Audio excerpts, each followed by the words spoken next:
Hello दोस्तों, मैं Sunit Kumar the YouTube channel Maurya classes में आपका स्वागत है। तो मैं फिर से आपके हिंदी क्लास की लेकर के आए हैं। तो चलिए हम लोग चलते हैं ना अपने टॉपिक की तरफ। तो आज हम लोग संज्ञा के बारे में पढ़ेंगे। संज्ञा किसे कहते हैं, उसके कितने भेद होते हैं ना, संज्ञा को हम लोग कैसे चूज करेंगे, कौन से संज्ञा के अंतर्गत आते हैं, तो उसके बारे में हम लोग जानकारी प्राप्त करते हैं। चलिए आते हैं।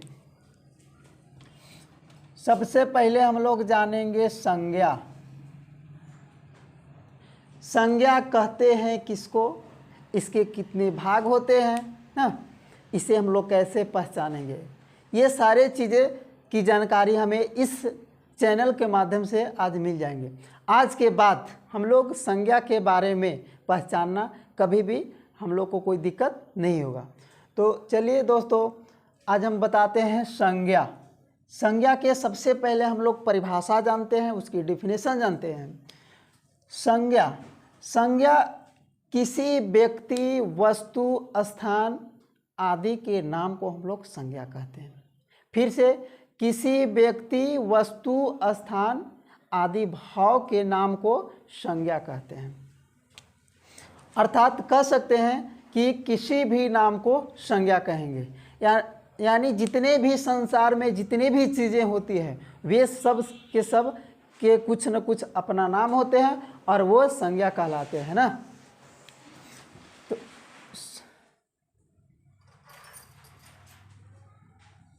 किसी व्यक्ति, वस्तु, स्थान के नाम को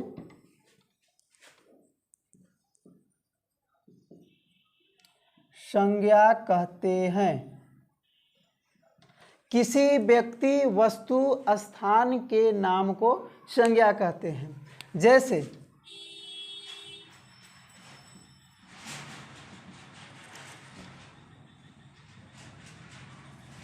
टेबल, कुर्सी, ये सब आपके वस्तु का नाम हो गया।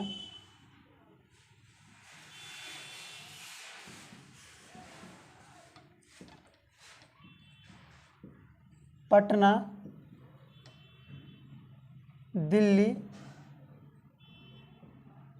ये सब स्थान का नाम हो गया ना। तो टेबल, कुर्सी, पटना, दिल्ली, गंगा, यमुना, सरस्वती, यानी जितने भी हम नाम ले लेते हैं वे सब क्या कहलाएंगे, तो संज्ञा कहलाएंगे। क्या कहलाएंगे, संज्ञा कहलाएंगे। यानी जितने भी संसार में चीज़ें हैं उसका अपना कुछ न कुछ नाम होता है और वे जो वस्तुएं होती हैं वे संज्ञा कहलाती हैं। दुनिया में कोई वैसे चीज़ें नहीं है जो संज्ञा नहीं कहलाती हैं। तो अब हम लोग जानेंगे कि संज्ञा के कितने भाग होते हैं, कितने प्रकार में बांटा गया है ना। तो चलिए आते हैं। संज्ञा के 5 वर्गों में बांटा गया है। संज्ञा के 5 वर्गों में बांटा गया है। कितने वर्गों में बांटा गया है, तो 5 वर्गों में बांटा गया है। यानी संज्ञा को हम 5 प्रकार के भाग में बांट दिया गया है ना। तो सबसे पहले हम लोग देखते हैं, पहला क्या है, तो जातिवाचक। क्या, जातिवाचक संज्ञा। कौन सी संज्ञा, जातिवाचक संज्ञा। दूसरा, व्यक्तिवाचक संज्ञा। तीसरा, समूहवाचक संज्ञा। चौथा, द्रव्यवाचक संज्ञा।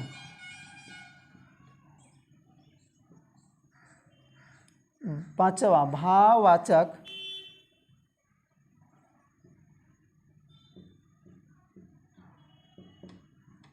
संज्ञा। संज्ञा के 5 वर्गों में बांटा गया है। कौन कौन है? जातिवाचक संज्ञा, दूसरा व्यक्तिवाचक संज्ञा, तीसरा समूहवाचक संज्ञा, चौथा द्रव्यवाचक संज्ञा, और अगला है जो नेक्स्ट लास्ट कहिए भाववाचक संज्ञा। तो चलिए दोस्तों, अब इसे हम लोग बारी बारी से इसके बारे में हम लोग पढ़ते हैं, जानकारी प्राप्त करते हैं। अब जातिवाचक संज्ञा ना, तो जाति इसके पहले लगा हुआ है जाति। जाति कहने का मतलब कि कोई वैसे चीज़ जो एक समुदाय से बिलोंग करते हैं वे एक जाति के कहलाते हैं। जैसे मान लीजिए कि टेबल, तो टेबल क्या है? तो टेबल, जितने भी टेबल होंगे वे टेबल जाति से बिलोंग कराएंगे, टेबल जाति से बिलोंग करेंगे, वे क्या कहलाएंगे? जातिवाचक संज्ञा कहेंगे ना। क्या कहेंगे? जातिवाचक संज्ञा कहेंगे, क्योंकि जितने भी टेबल हो जाएंगे इस टेबल के अंतर्गत आ जाएंगे ना। जैसे में अगर कोई कास्ट यानी जाति में बात कर लेते हैं, जैसे मान लेते हैं कि पाल, तो पाल जो होते हैं एक ऐसे मनुष्य के समुदाय होते हैं जो इसके अंतर्गत आते हैं, वे एक जाति के कहलाएंगे। यानी मनुष्य का वैसा समूह जो इनके समूह में आते हैं वे जाति, इसके जाति के कहलाएंगे ना। जैसे पाल क्या हो गया? तो जितने भी पाल के लोग होंगे वे एक जाति कहलाएंगे, एक अलग जाति हो गया ना। तो जातिवाचक संज्ञा जो एक जाति का निर्माण करता है, जो एक अलग समूह का निर्माण करता है, वैसे को हम लोग जातिवाचक संज्ञा कहेंगे। दूसरा व्यक्तिवाचक संज्ञा। व्यक्तिवाचक संज्ञा, व्यक्तिवाचक, व्यक्ति का मतलब होता है पर्सनल ना, जो व्यक्तिगत यानी पर्सनल के बारे में बोध करता है उसी को हम लोग व्यक्तिवाचक संज्ञा कहते हैं। सबके बारे में नहीं, पूरे जाति के बारे में नहीं, पूरे समूह के बारे में नहीं, केवल व्यक्तिगत यानी पर्सनल के बारे में अगर बात करता है तो वह आपका व्यक्तिवाचक संज्ञा कहलाएगा। जैसे अगर टेबल हो गया, टेबल कहने से जैसे मान लेते हैं इसमें अगर कह देते हैं तो गाय, तो गाय जो होंगे एक जातिवाचक संज्ञा कहलाएंगे। क्यों? क्योंकि गाय कहने से पूरे गाय यानी जितने भी गाय होंगे वे इसके अंतर्गत आ जाएंगे ना। चाहे मेरा गाय हो या कहीं का गाय हो, इसके गाय कहने से पूरे गाय का बोध कर दिया, इसलिए जातिवाचक संज्ञा हो जाएगा। लेकिन अगर यही कहेंगे जैसे टेबल, तो अगर कहेंगे कि लाल टेबल,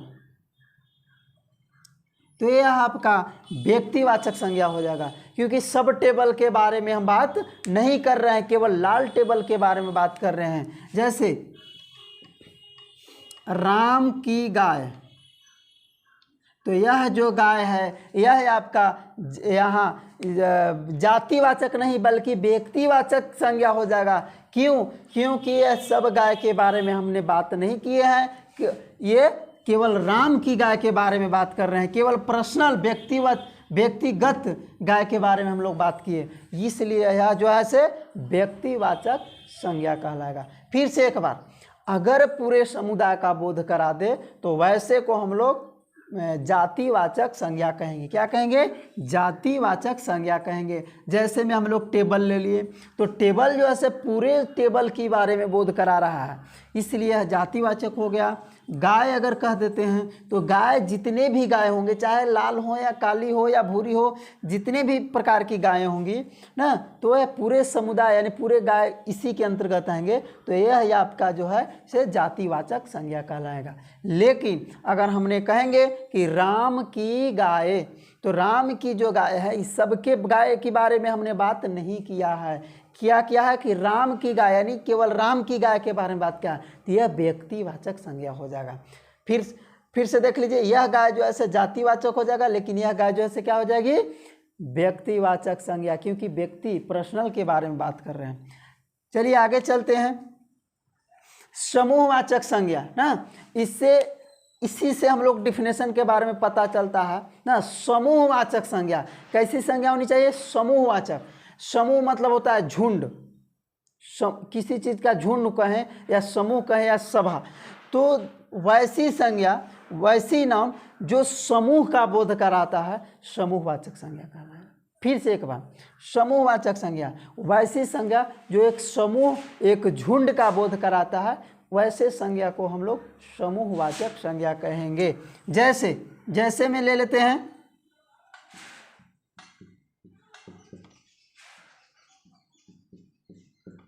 जैसे में इसकी बात करते हैं तो समूहवाचक संज्ञा के बारे में, तो जैसे में समूहवाचक संज्ञा जैसे पुलिस,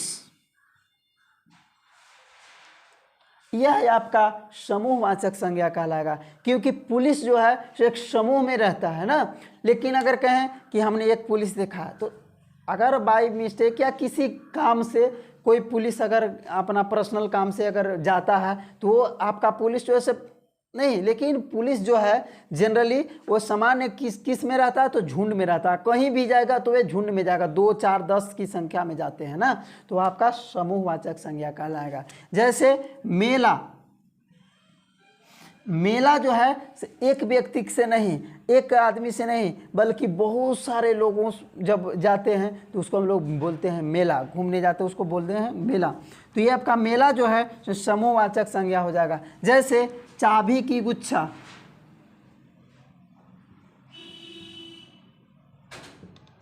ये चाबी की गुच्छा, यानी एक चाबी के बारे में बात नहीं कर रहे हैं, ढेर सारे चाबियों के बारे में हमने बात किया, तो चाबी की जो गुच्छा हो जाएंगी यह समूहवाचक संज्ञा हो जाएंगी। क्यों? क्योंकि हमने ये चाबी जो है से एक गुच्छा में है ना, ढेर सारे की संख्या में है। यानी साधारण भाषा में कह लें कि अगर 2 या 2 से अधिक संख्याओं में रहेगी तो वह यानी झुंड में जो रहेगा वह समूहवाचक संज्ञा कहलाएंगे। जैसे में हिरन,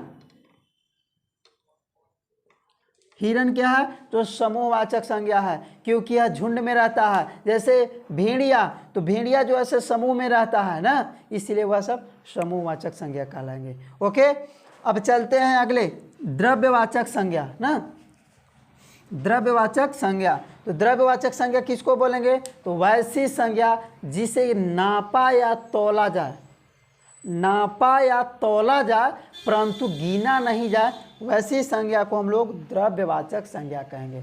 फिर से एक बार, द्रव्यवाचक संज्ञा ना, वैसी संज्ञा जिसे नापा या तौला जाए ना, नापा या तौला जाए, उसे गिना नहीं जाए, वैसे संज्ञा को हम लोग द्रव्यवाचक संज्ञा कहेंगे। जैसे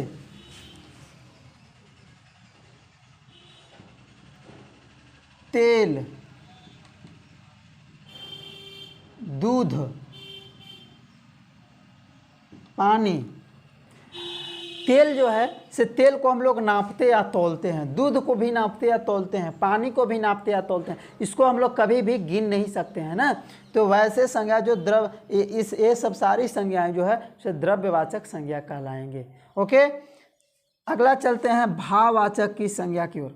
भाववाचक संज्ञा, भाववाचक संज्ञा वैसी संज्ञा है जो एक भाव की प्रकट करता है, जिसे भाव का बोध होता है, वैसी संज्ञा को भाववाचक संज्ञा कहते हैं। जिसको तो केवल नहीं तो हम लोग देख सकते हैं, नहीं तो छू सकते हैं ना, केवल हम लोग अनुभव कर सकते हैं, केवल भाव प्रकट कर सकते हैं ना, तो वैसी संज्ञाओं को भाववाचक संज्ञा कहेंगे। फिर से एक बार, भाववाचक संज्ञा जिस संज्ञा से केवल भाव ना, केवल भाव का प्रकट हो ना, वैसी संज्ञाओं को हम लोग भाववाचक संज्ञा कहेंगे। जैसे बचपना, जैसे बचपना, बुढ़ापा, जवानी। दोस्तों, तो बचपना जो है से हम लोग नहीं तो किसी कोई देखा है और नहीं तो उसको छू सकते हैं, केवल हम लोग अनुभव करता है। कि अगर मान लीजिए कि छोटा बच्चा है, तो छोटा बच्चा है तो बदमाशी करता है तो बोलते हैं कि इसकी बचपना है ना।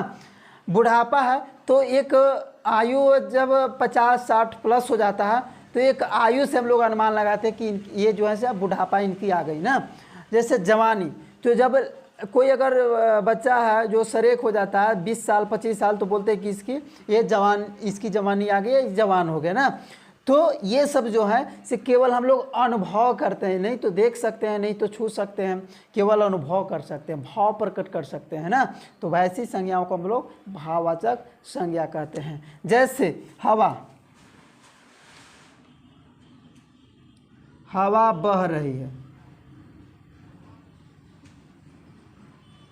तो इसमें बहना क्या है? हवा को बहते आप देखे हैं? नहीं देखे हैं। हवा को आप बहते छू सकते हैं? नहीं छू सकते हैं। केवल हम लोग अनुभव करते हैं ना, कि जब हम लोग को एहसास होता है, अनुभव होता है कि हवा भी बह रही है, हवा भी बंद है, तो यह हवा बह रही है, यह आपका क्या हो जाएगा? तो भाववाचक संज्ञा हो जाएगा। तो चलिए दोस्तों, हम उम्मीद करते हैं कि आपको अच्छी तरह से समझ में आ गया होगा। तो अब इसको फिर से एक बार हम इस पांचों को हम लोग फिर से एक बार बता देते हैं, और इसके हम परिभाषा फिर इसके बाद हम लोग लिख लेंगे ना।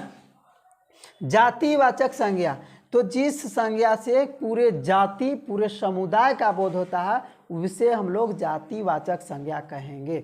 जैसे में मान लीजिए कि आपसे पूछेगा कि नदी कौन सी संज्ञा है? नदी कौन सी संज्ञा है? तो नदी जो है से नदी कहने से पूरे नदी के बारे में बोध किया, जितने भी नदी हैं वे सब नदी के बारे में हो गया, इसलिए नदी जो है से जातिवाचक संज्ञा कहलाएगी। जैसे में कहेंगे कि ट्रेन कौन सी संज्ञा है?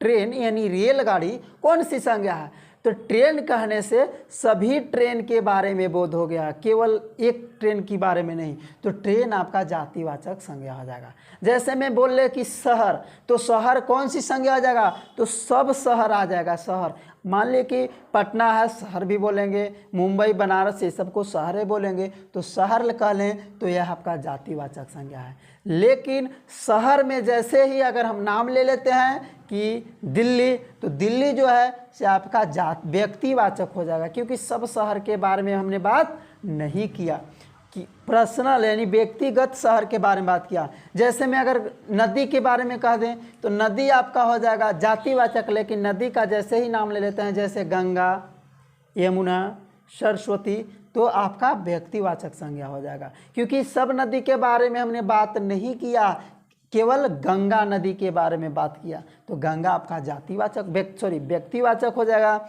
जैसे कोई बोले दे कि यमुना, तो यमुना आपका व्यक्तिवाचक हो जाएगा, क्योंकि हम लोग सब नदी के बारे में बात नहीं किए, केवल हम लोग यमुना नदी के बारे में बात कर रहे हैं। जैसे में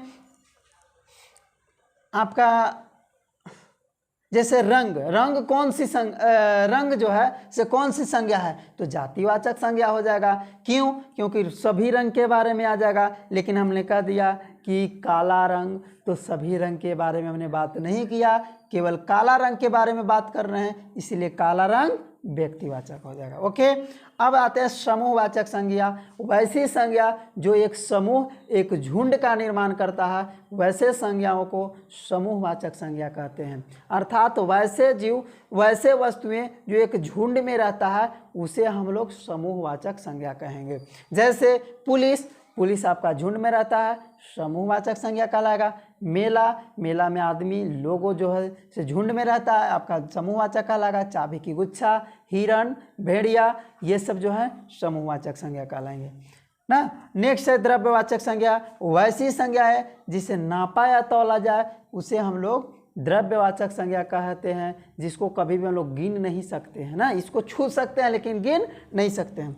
और भाववाचक संज्ञा, तो वैसी संज्ञा जिसको से हम लोग भाव प्रकट करते हैं ना, भाव का प्रकट करते हैं ना, इसको तो नहीं छू सकते हैं, नहीं देख सकते हैं, तो वैसी संज्ञाएं को हम लोग भाववाचक संज्ञा कहेंगे ना। अगर मान लीजिए कि हम लोग किसी के यहाँ जाते हैं, किसी के यहाँ जाएं, अगर वो जाने के बाद बहुत अच्छे ढंग से बैठाया, तुरंत चाय, नाश्ता, कॉफ़ी ला कर दिया और खाना एकदम तुरंत बना करके दिया एकदम अच्छे से, तो हम घर आके क्या कहते हैं कि बहुत मान दान किया। तो जो मान किया उसको हम लोग देखे नहीं, एक भाव प्रकट करते हैं कि उन्होंने जो है से हमें बहुत इज्जत किया, बहुत कदर किया। इज्जत किया से हम लोग देखें नहीं, एक भाव प्रकट करते हैं कि हमारे साथ गए, खाना दिया, नाश्ता दिया, बैठाया, उठाया, तो हम लोग एक भाव प्रकट करते हैं कि वो हमें बहुत अच्छे से मानदान किया ना। तो ये सब भाववाचक संज्ञा के अंतर्गत आते हैं। तो चलिए हम लोग इसके बारी बारी से हम लोग डिफिनेशन के बारे में जानते हैं ना।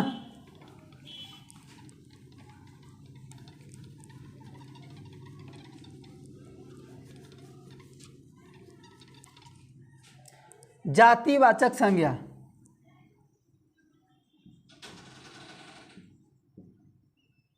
जिस शब्द से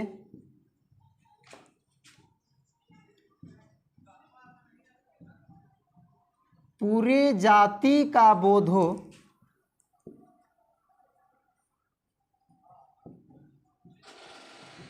उसे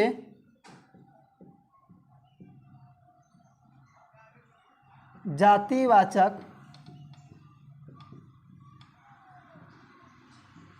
संज्ञा कहते हैं। जैसे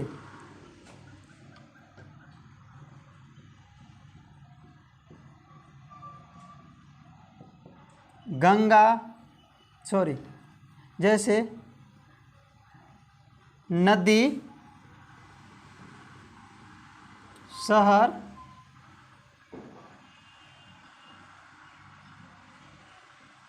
टेबल इत्यादि। जिस शब्द से पूरे जाति का बोध हो उसे हम लोग जातिवाचक संज्ञा कहेंगे ना। जैसे में नदी, शहर, टेबल, इसको हम लोग कॉपी कलम रखेंगे और इसको हम लोग नोट्स करते जाएंगे ना। दूसरा है व्यक्तिवाचक संज्ञा,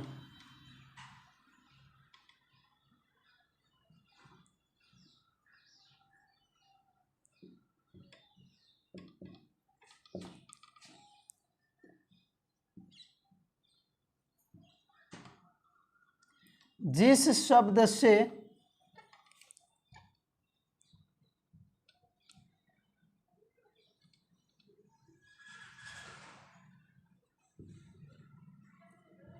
व्यक्तिगत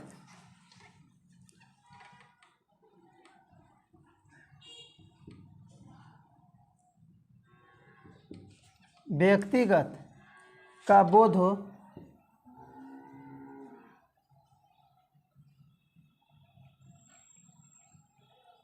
उसे व्यक्तिवाचक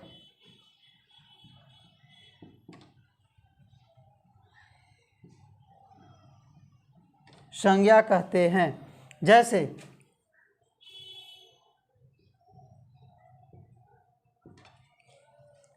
नदी आपका जातिवाचक, लेकिन नदी में जैसे ही नाम था देते हैं, जैसे गंगा, ये आपका व्यक्तिवाचक हो जाएगा। शहर में जैसे ही नाम था देते हैं दिल्ली, ये आपका व्यक्तिवाचक हो जाएगा शहर। टेबल में जैसे ही नाम था देते हैं लाल टेबल, ये आपका व्यक्तिवाचक हो जाएगा ना। तो व्यक्तिवाचक संज्ञा जिस शब्द से व्यक्तिगत का बोध हो, पर्सनल का बोध हो, व्यक्तिवाचक संज्ञा कहलाएगा। ओके, अब चलते हैं तीसरा।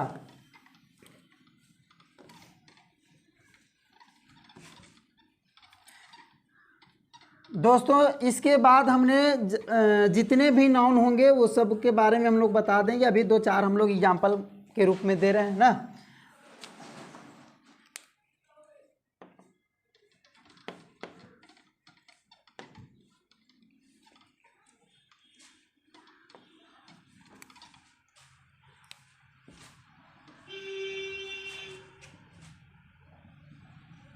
तीसरा है समूहवाचक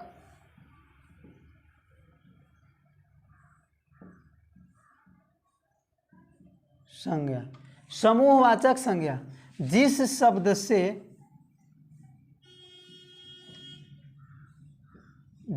शब्द से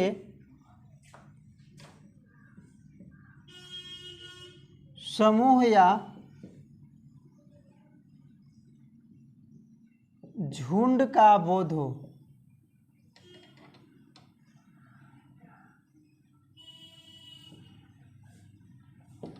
झुंड का बोध हो उसे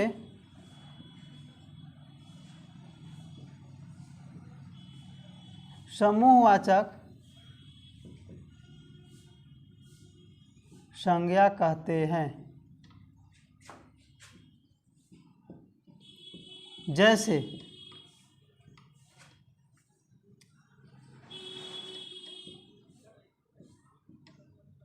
पुलिस, हिरन, मेला, ये सब झुंड का निर्माण करता, समूह का निर्माण करता, इसीलिए इसे समूहवाचक संज्ञा कहेंगे। चौथा,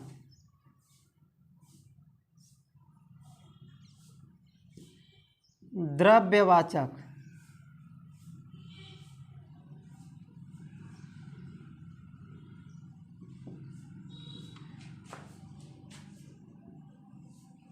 जिस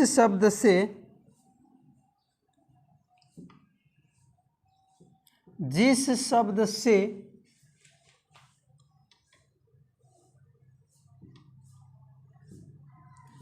नापा या तौला जाए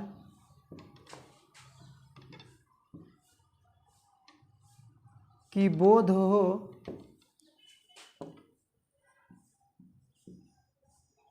उसे द्रव्यवाचक संज्ञा कहते हैं। जैसे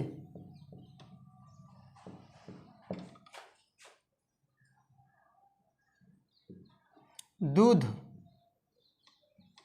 पानी, तेल इत्यादि, जिसे नापा या तौला जाए उसे हम लोग द्रव्यवाचक संज्ञा कहेंगे।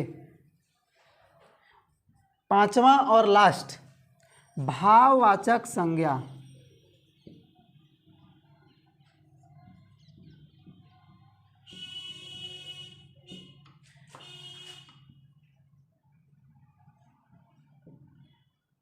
जिस शब्द से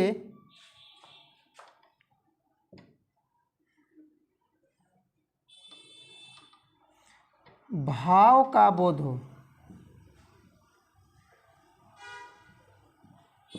भाव का बोध हो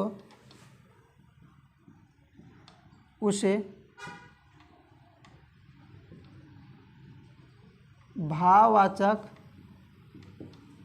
संज्ञा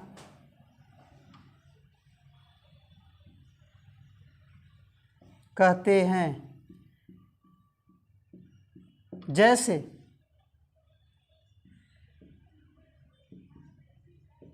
बुढ़ापा, बचपना,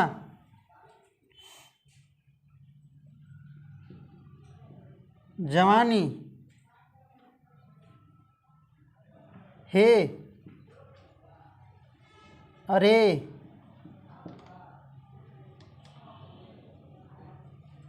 अजी, अरे, अजी, अहो, ये सब क्या है? तो भाववाचक संज्ञा है ना। इसे हम लोग एक भाव प्रकट करते हैं। कोई कहता है कि अरे यहाँ सुन, तो जैसे ही बोलता है तो एक हमारे अंदर एक भाव प्रकट होती है कि ये हमें एक गलत भावना से देख रहा है ना, एक नीच दृष्टि से देख रहा है, अरे यहाँ आओ ना। अगर वही बोलता है अजी यहाँ सुनो, अहो यहाँ ये, तो एक अच्छे भाव प्रकट होती है ना। तो ये सब क्या है? तो भाववाचक संज्ञा है। केवल हम लोग भाव प्रकट करते हैं ना, तो ये आपकी भाववाचक संज्ञा कहलाएगी ना। तो चलिए हम लोग आज संज्ञा के बारे में जाने। संज्ञा किसे कहते हैं, संज्ञा के कितने भेद होते हैं। तो आई होप, मैं विश्वास करता हूँ कि आपको पूरी अच्छी तरह से समझ में आ गया होगा ना। और अगर नहीं आया होगा तो इसे कॉपी कलम से उतार के इसको याद कर लेना है ना। हमने आज सीखा कि संज्ञा किसे कहते हैं, तो जिससे किसी खास व्यक्ति, वस्तु, स्थान आदि भाव के नाम को संज्ञा कहेंगे ना। संज्ञा के कितने भेद होते हैं? 5 भेद होते हैं। कितने भेद होते हैं? 5 भेद होते हैं। कौन कौन? जातिवाचक, व्यक्तिवाचक, समूहवाचक, द्रव्यवाचक और भाववाचक। जिन्होंने सभी के बारे में हमने बताया, तो मैं उम्मीद करता हूं कि आपको अच्छी तरह से समझ में आ गया होगा। तो आज बस इतना ही, और नेक्स्ट क्लास फिर अगले वीडियो में लेकर आएंगे। आप इसी तरह से पढ़ते रहें। धन्यवाद।